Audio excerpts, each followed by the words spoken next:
14세기 중엽 유럽 대륙은 번성하고 있었습니다. 교회가 지배하는 견고한 사회, 싹트기 시작한 무역과 도시 문명. 그 누구도 상상하지 못했습니다. 다가올 거대한 죽음의 그림자가 인류 문명의 3분의 1을 집어삼키리라는 것을. 보이지 않는 적 죽음의 냄새를 풍기며 스멀스멀 퍼져나간 역병. 이름하여 흑사병이었습니다. 가장 아름다운 도시들은 시체로 뒤덮였고, 사랑하는 이들은 서로를 버리고 도망쳤으며 신과 인간에 대한 모든 믿음이 뿌리째 흔들렸습니다. 오늘 우리는 인간의 무지와 취약성, 그리고 그 절망 속에서 피어난 문명의 거대한 변곡점, 흑사병의 검은 흔적을 따라가 보겠습니다. 인류에게 가장 혹독했던 시련은 우리에게 무엇을 남겼을까요?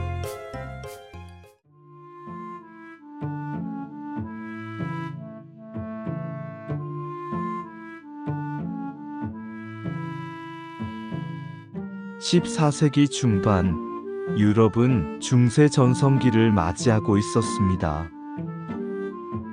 농업 생산량은 증가했고, 상업이 발달하며 도시가 성장했습니다. 십자군 전쟁을 거치며 동방과의 교류도 활발해졌죠. 하지만 이러한 번영의 이면에는 밀집된 인구, 열악한 위생 상태, 그리고 질병에 대한 무지라는 치명적인 약점이 도사리고 있었습니다. 이 취약점은 역사상 가장 파괴적인 재앙 중 하나인 흑사병의 완벽한 숙주가 되었습니다. 흑사병은 의학적으로는 페스트균에 의해 발생하는 감염병입니다. 이 균은 쥐와 같은 설치류에 기생하는 벼룩을 통해 사람에게 전염되죠. 중세 사람들은 이 병의 원인도 전염 방식도 알지 못했습니다.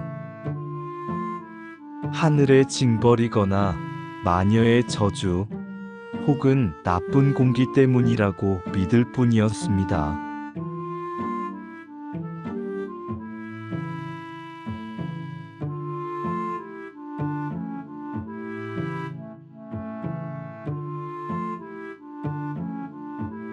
흑사병의 기원은 13세기 중앙아시아 초원지대에서 시작된 것으로 추정됩니다.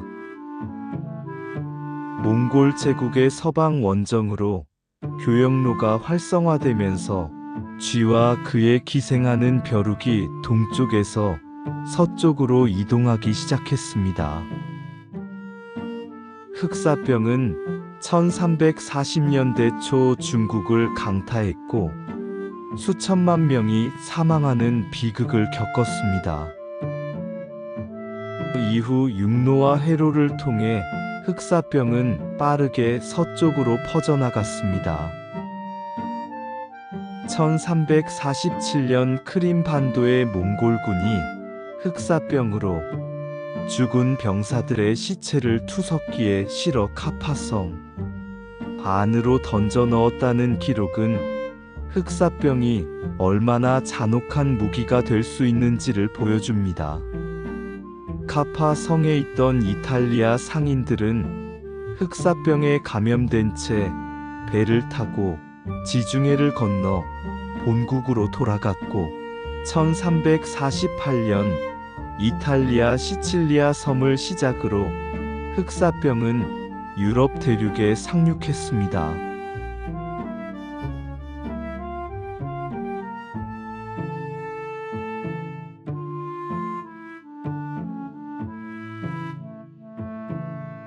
유럽에 도착한 흑사병은 대재앙을 일으켰습니다. 병은 순식간에 퍼져나갔고 사람들은 영문도 모른 채 죽어갔습니다.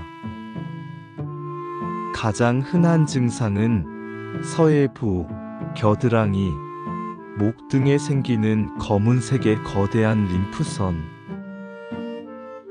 종착 림프선이 붓는 현상, 가래토시였습니다. 이 종착은 시커먼 피와 고름으로 가득 차 있었고 피부는 출혈로 검게 변했습니다. 그래서 이 병에 흑사병이라는 이름이 붙었습니다. 고열과 함께 심한 통증에 시달리다가 며칠 안에 사망하는 것이 일반적이었습니다. 의사들도 성직자들도 속수무책이었습니다. 이들을 치료할 방법은 전무했고 병에 걸린 사람은 사실상 사망 선고를 받은 것과 마찬가지였습니다. 도망치는 것이 유일한 살 길이라고 여겨졌지만 어디로 가도 죽음의 그림자는 따라왔습니다. 사람들은 이성을 잃고 신에게 용서를 구하며 때로는 타인에게 책임을 전가하며 유대인들을 학살하거나 마녀 사냥을 벌이기도 했습니다.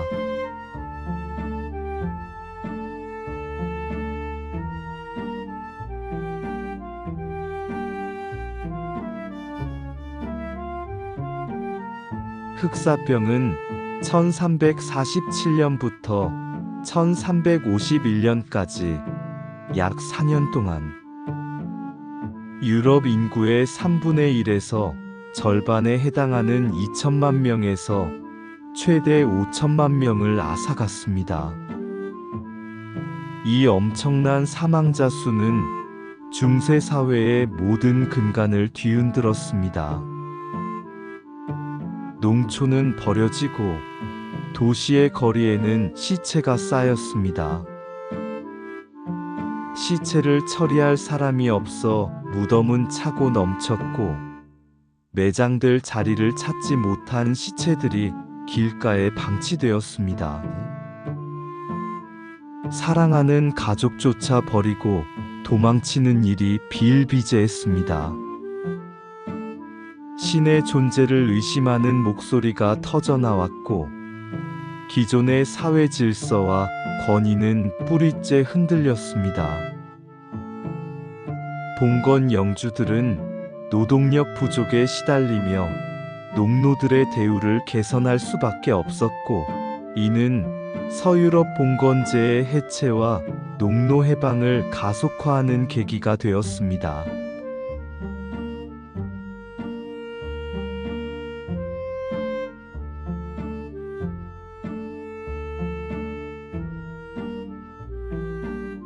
흑사병은 단순한 전염병이 아니라 인류 문명에 거대한 흔적을 남긴 사건이었습니다. 사회적 변화, 노동력의 희소성으로 인해 남은 생존자들의 삶의 질이 향상되었고 봉건 영주들의 권력이 약화되었습니다. 농노들은 자유를 얻거나 더 좋은 대우를 받기 위해 도시로 이주했습니다. 경제적 변화, 대규모 인구 감소는 물가 상승과 임금 인상을 초래하여 경제 구조에 큰 변동을 가져왔습니다. 종교적 변화, 교회의 권위가 크게 실추되었습니다. 신의 징벌이라는 기존의 설명으로는 설명할 수 없는 현실 앞에서 사람들은 교회를 의심하기 시작했습니다. 이는 훗날 종교개혁의 간접적인 배경이 됩니다.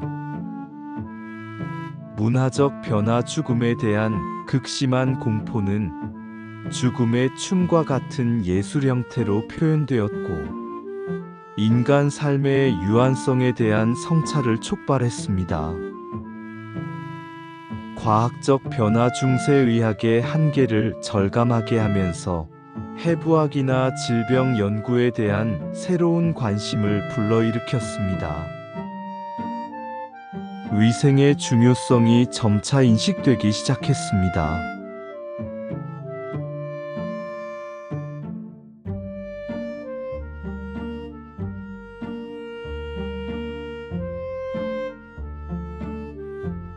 흑사병의 충격은 엄청났지만 인류는 이 뼈아픈 경험을 통해 점차 회복하고 발전해 나갔습니다.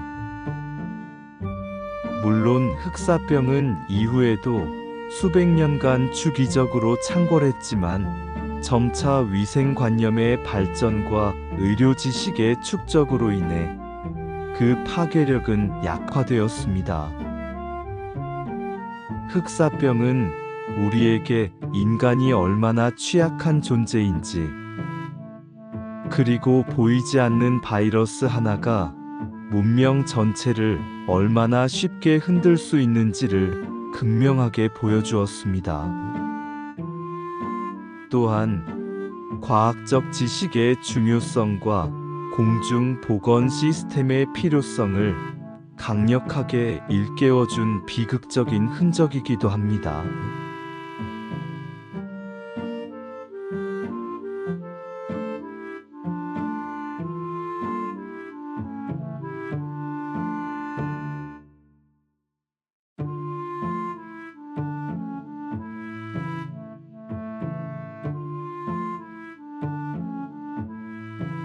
인간의 흔적. 다음 편에서는 또 어떤 인류의 발자취가 우리를 기다리고 있을까요? 긴 시간 함께 해주셔서 감사합니다.